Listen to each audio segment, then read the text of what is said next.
Olá, boa noite, tudo bem? Seja bem-vindo e bem-vinda à transmissão de hoje. Agradeço a sua presença. O tema de hoje é sobre como encontrar o equilíbrio entre o material e o espiritual.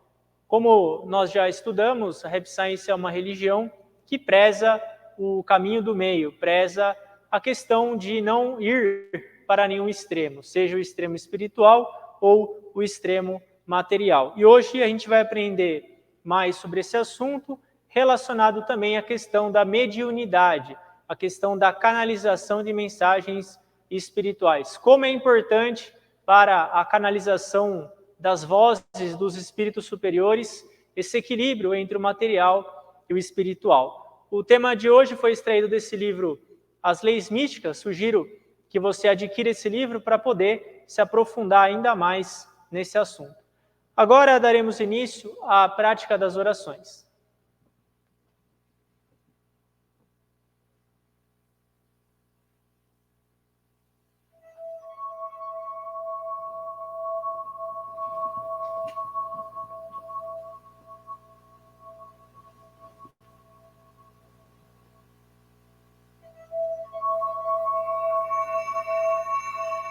Ó grandioso Deus do planeta Terra, Senhor Elcantari, Mestre Ryuho Okawa, Buda primordial do grande universo, o Deus Criador, a fonte de todas as vidas.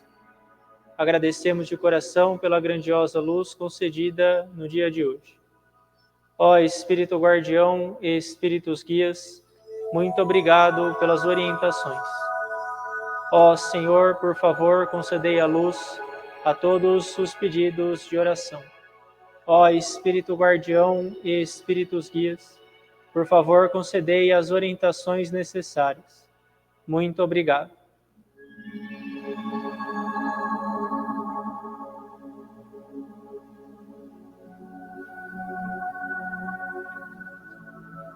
As palavras da verdade proferidas por Buda, Ryuho Okawa. No grande universo sempre houve a luz é a energia de Buda. Graças à energia vivem as pessoas, a energia de Buda criou a história da humanidade e será suprida eternamente. Esta luz eterna vem do mundo celestial e predomina sobre a terra. Esta é a luz celestial. Ao passar pelo prisma de Buda, manifestaram-se as 7 cores do arco-íris, arqueando sobre o céu. Pode-se ver aqui a misericórdia de Buda.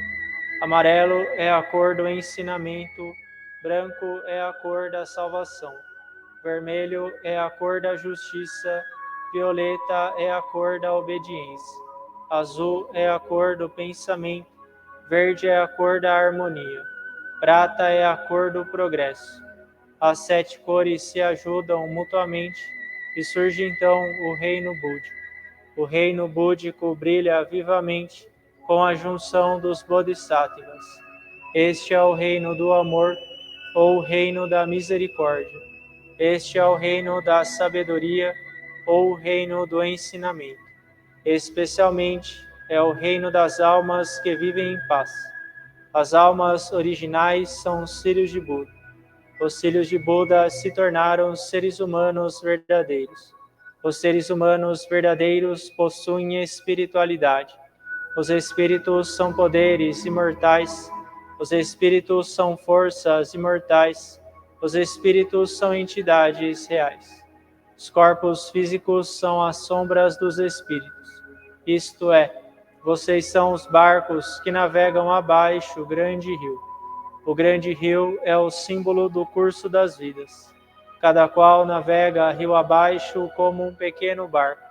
Portanto, você precisa de um barqueiro. Sem ter um próprio barqueiro, com certeza encalhará. O barqueiro é, na verdade, o seu coração. Se o seu coração comete um erro, o barco numa grande rocha se despedaçará. Assim, você precisa também de uma vara de bambu. Esta vara de bambu são as palavras da verdade. Ao descer uma forte correnteza, você precisa empunhá-lo. Assim conseguirá mudar o seu curso. As palavras da verdade significam o ensinamento de Buda. Buda se iluminou e proferiu as palavras da verdade. E o ensinamento de Buda se tornou uma mina de ouro. Esta mina de ouro sugere vários ensinamentos. Esta é outra expressão da verdade de Buda. Ela ilumina os seus dias.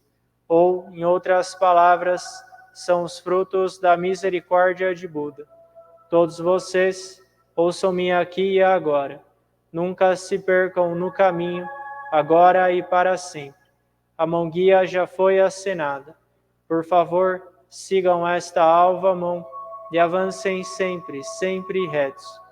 Suas vidas não se limitam somente a este mundo. Elas possuem 3 aspectos: o passado, o presente, o futuro. Seus passados já se foram, ainda assim, seus erros permanecerão em seus corações.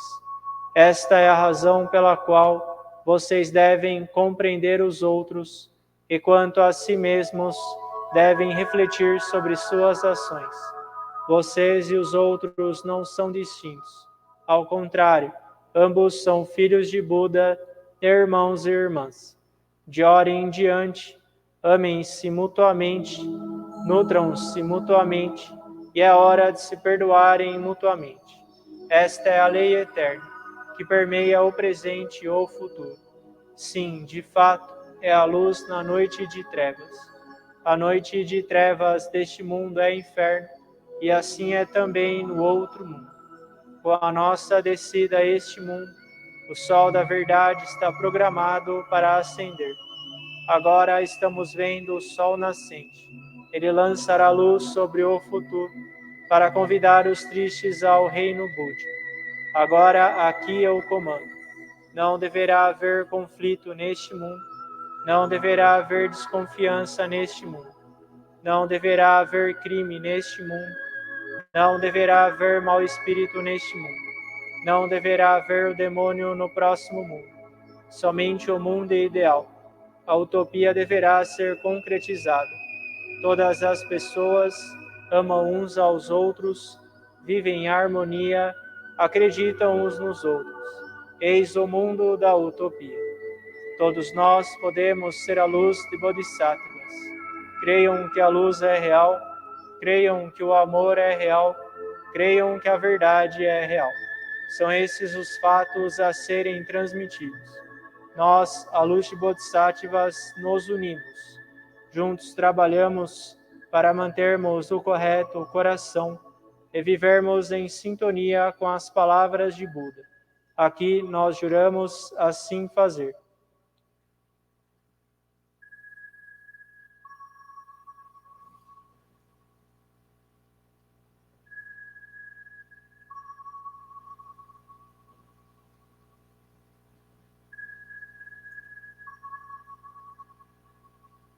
Oração ao Senhor.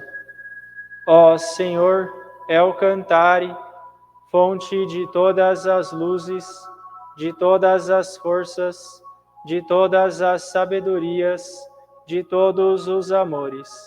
Dai-nos a luz, dai-nos a força, dai-nos a sabedoria, dai-nos o amor.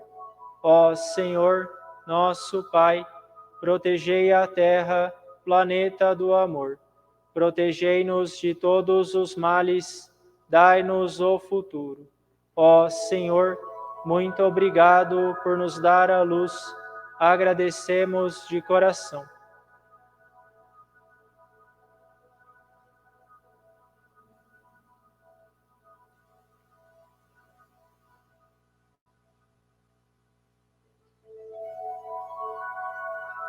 Oração ao Espírito Guardião e ao Espírito Guia.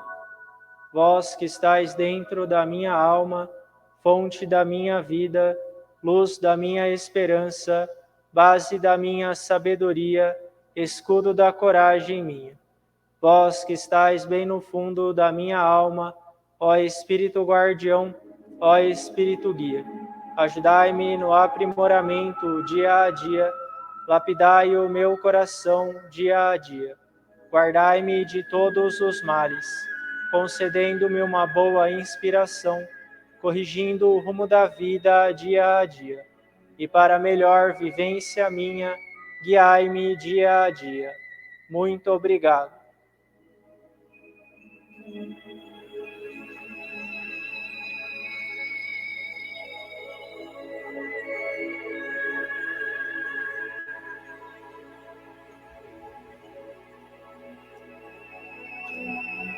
Oração para exorcizar os maus espíritos. Ó Senhor, emprestai a vossa força. Ó Senhor, dai-me a força para exorcizar os maus espíritos. Ó Senhor, El Cantare, não há maus espíritos que se oponham ao Senhor, não há demônios que possam superar a vós. Ó Senhor, estai comigo. Ó Senhor, lutai comigo.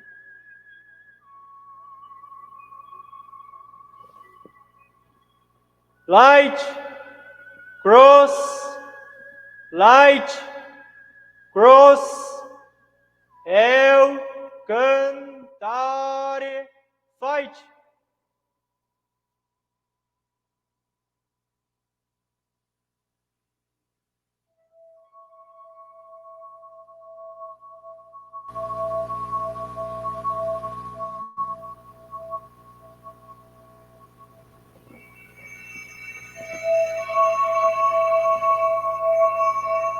Light, cross, light, cross, El Cantare, fight.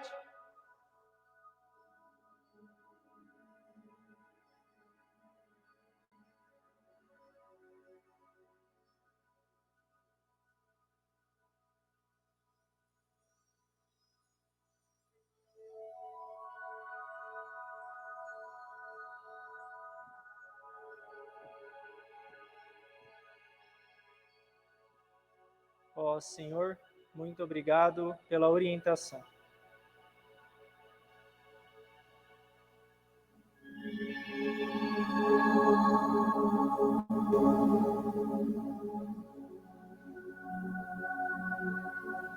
Prece da cura. Ó Senhor, El Cantare, sob vosso nome nada é impossível. Todos os espíritos do mal temem o Senhor. Diante da vossa luz, todos os focos de doenças só têm a desaparecer. Ó Senhor, transformai a vossa luz em amor e curai as doenças. Em vós eu creio, ó onisciente e onipotente Senhor, Lamu, Tot, Renchar Crowd, Ofelis, Hermes, Gautama Siddhartha. Ó El Cantare, onisciente e onipotente Senhor, perdoai os nossos pecados, dai-nos a força, a coragem e a esperança para viver. El Cantare, healing.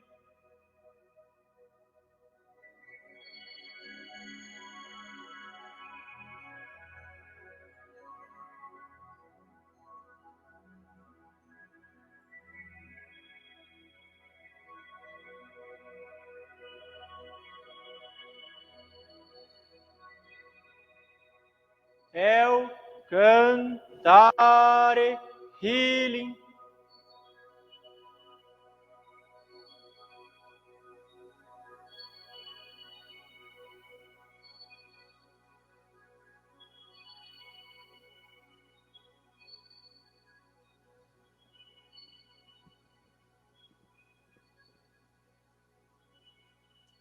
Muito obrigado pela orientação.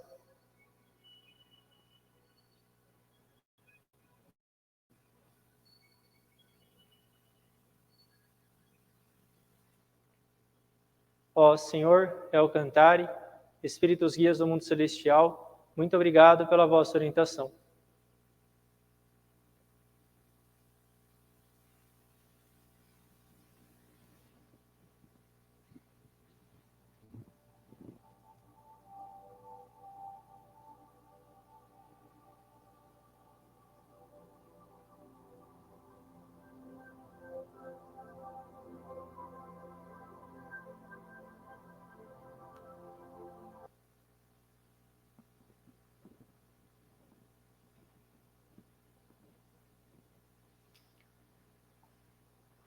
Falando sobre o tema de hoje, sobre a questão do equilíbrio entre o material e o espiritual, o Mestre Okawa nos ensina que o aperfeiçoamento espiritual para servir aos espíritos elevados, para você conduzir um trabalho de levar a palavra dos espíritos elevados para as pessoas desse mundo, não é um trabalho fácil. Vocês podem ver, por exemplo, as pessoas que são ordenadas, que são monges ou missionários, e pode parecer que no início do treinamento é concedido uma série de trabalhos espirituais para esses monges. E eu falo por experiência própria, na verdade não é essa. Quando você se ordena, você faz uma série de trabalhos mundanos puramente. Você quase não encosta no que é espiritual. Isso acontece em toda a ordem religiosa, seja na Rap Science, seja em outras religiões. Todo ordenado, no início, ele vai ter que passar por uma série de trabalhos mundanos, extremamente complicados e numa quantidade extrema. Por que que uma pessoa que acabou de se ordenar, que ela acha que ela vai conduzir trabalhos religiosos, ela acaba conduzindo esse monte de tarefa mundana?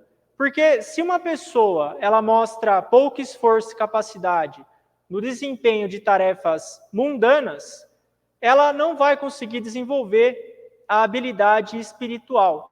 Por mais que ela tente desenvolver a habilidade espiritual, se ela não tem habilidade mundana, ela fica um saco vazio. E saco vazio não para em pé. Por isso, primeiro, a gente tem que sempre ver se a gente tem habilidade para orientar e servir as pessoas e sabedoria para se livrar da influência de maus espíritos. Quando você adquire habilidades mundanas, você consegue trabalhar, administrar o seu tempo, administrar a sua saúde, concluir as tarefas nos prazos determinados, você cria uma certa racionalidade. E essa racionalidade, esse bom senso, é o que vai proteger você das influências espirituais. Quem é muito focado só no espírito, acaba perdendo a racionalidade e acaba sendo alvo de mau espírito. Por mais que a pessoa queira se espiritualizar, como ela não tem habilidade mundana, o fato dela ser espiritualizada torna ela um alvo para maus espíritos.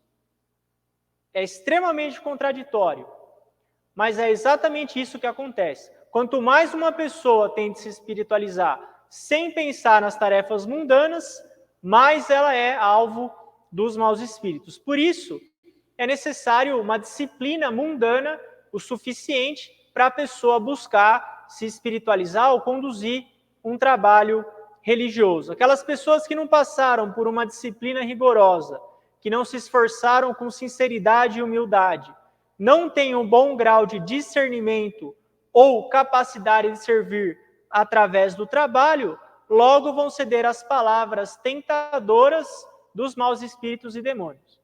Quem não tem habilidade mundana, quem não tem bom senso, quem não tem a razoabilidade, o uso da razão, habilidades práticas, tem uma vida organizada, esse tipo de pessoa que não tem isso, vai ser um alvo muito fácil de mau espírito.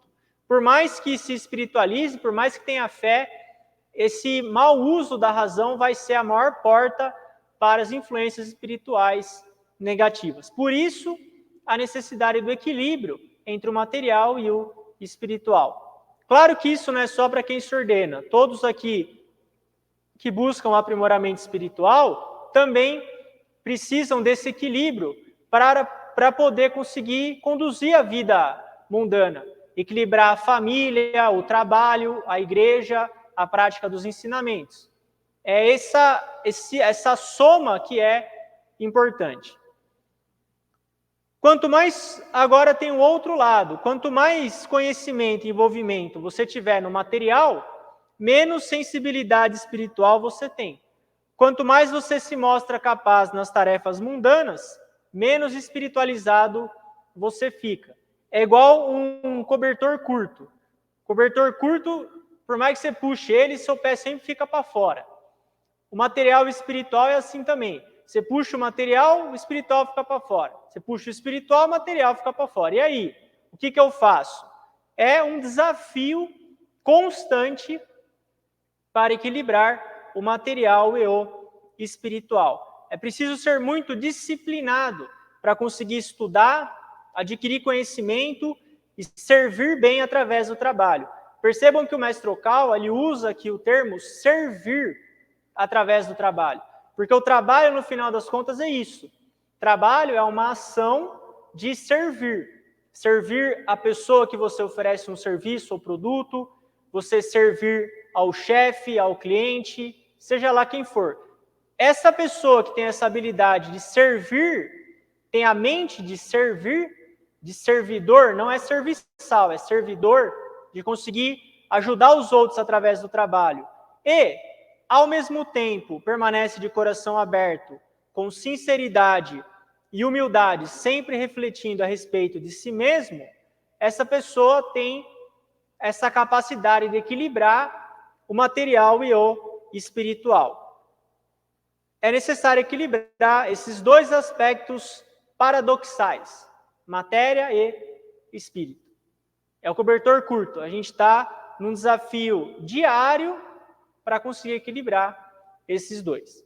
No caso de uma religião, quando você tem um líder religioso, dificilmente uma pessoa ela é boa nos dois. Dificilmente, é muito raro você ter uma pessoa que ela é muito boa no mundano, em tarefas práticas, e ao mesmo tempo ela é muito boa na concentração espiritual. Nós somos bons em um ou outro. Qual é a solução para isso também? É você montar uma organização, significa formar uma equipe com uma pessoa que é boa para administrar assuntos mundanos e que tenha compreensão espiritual, junto com uma pessoa pura que tem habilidades espirituais. Aí você consegue ter o desenvolvimento de um trabalho. Sempre o equilíbrio. Material, tarefa mundana, espiritual, religiosidade.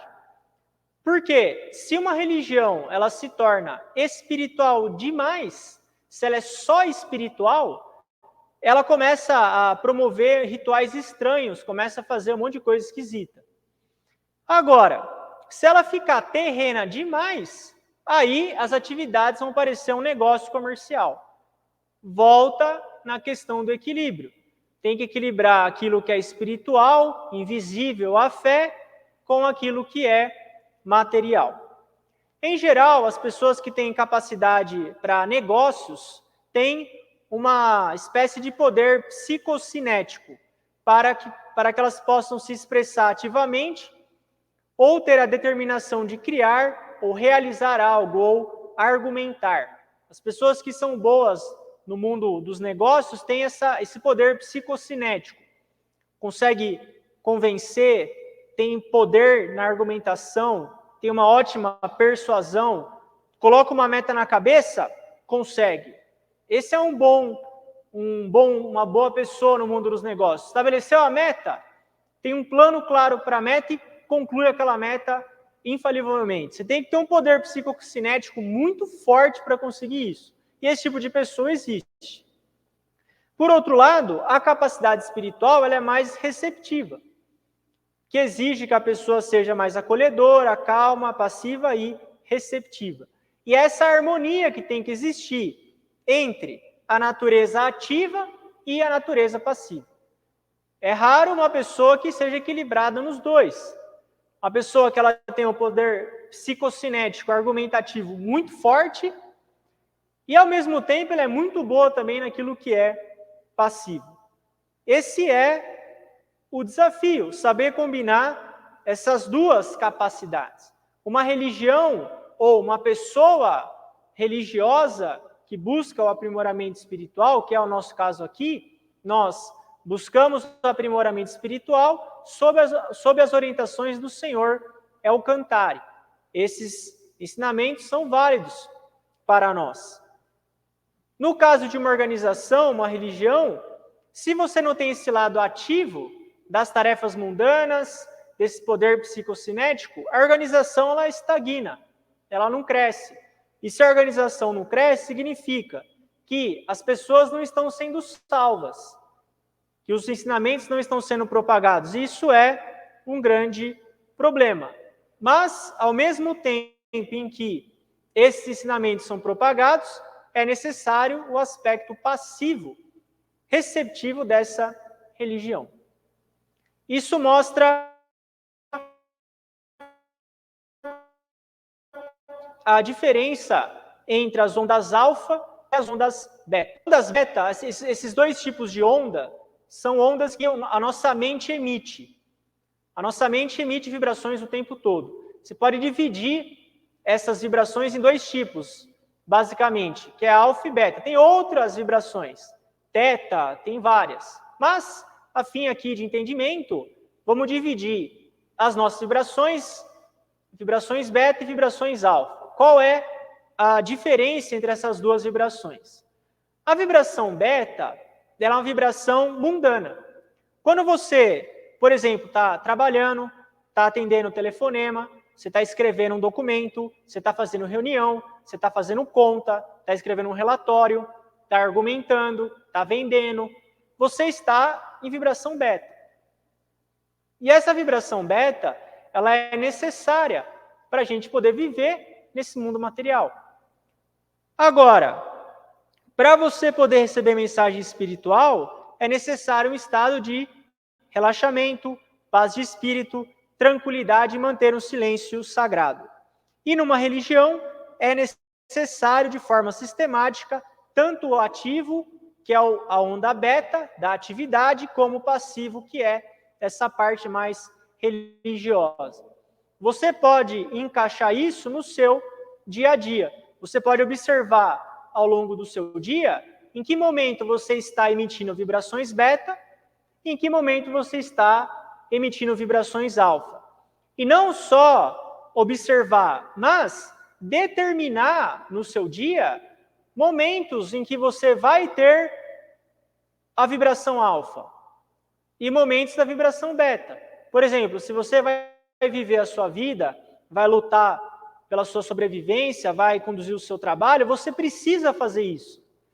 Isso não é contraditório ao mundo da religião. Você tem que ir para a vibração beta, tem que pegar o transporte público, tem que ficar no trânsito, tem que encarar o chefe, tem que negociar, tem que se preocupar com o salário, tem que pensar nas crianças, tem que pensar no imposto.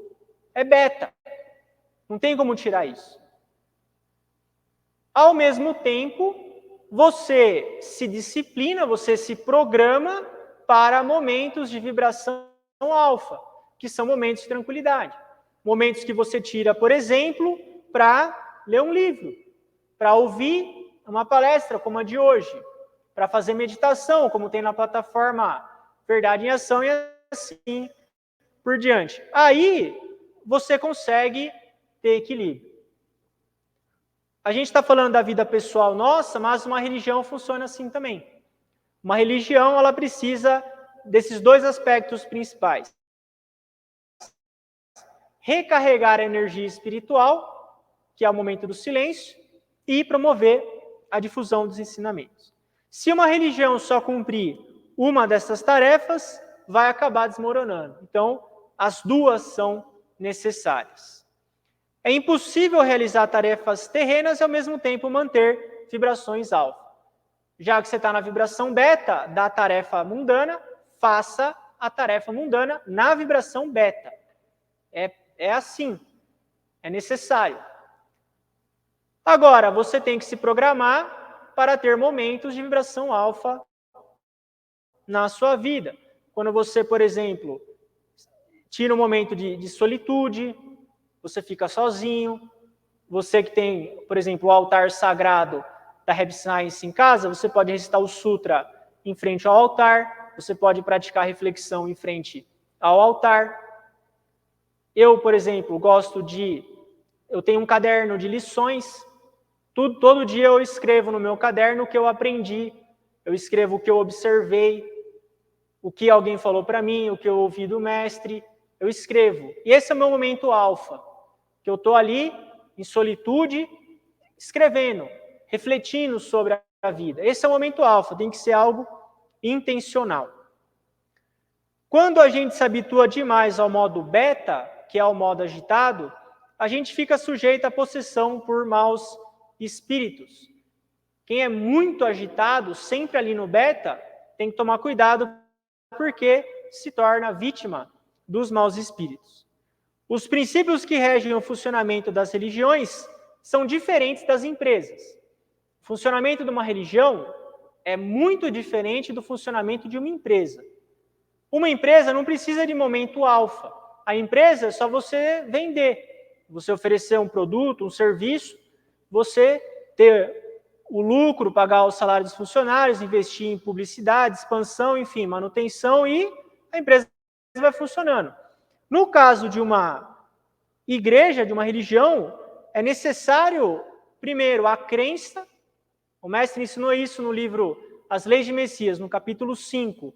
O amor de Messias, no livro As Leis de Messias, o mestre ensina. Uma religião precisa do elemento da crença, da fé. Senão, não é religião. E aqui na Rap Science nós acreditamos em Alcantari. Além da fé em Alcantari, a gente precisa das vibrações alfa, que é o momento de tranquilidade. É o momento da oração, o momento da meditação, o momento da reflexão, da leitura, do estudo, da solitude. Esses aspectos, então, equilibrados, tornam uma religião completa e a sua ascese espiritual se torna completa também a partir do momento que você consegue equilibrar esses elementos contraditórios, que são a agitação do dia a dia com a tranquilidade da solitude, da religião, da religiosidade. Esse foi o tema de hoje. Você que se interessou por esse assunto, sugiro que você leia esse livro aqui, As Leis Místicas, para se aprofundar ainda mais nesse tema. Hoje foi só uma parte pequena desse livro incrível, As Leis Místicas, que fala sobre o mundo espiritual, a reencarnação, poder psicocinético, ocultismo, vida extraterrestre. É um livro extremamente completo, sugiro a leitura desse livro. A gente encerra a transmissão de hoje. Muito obrigado pela sua participação e tenha uma ótima noite.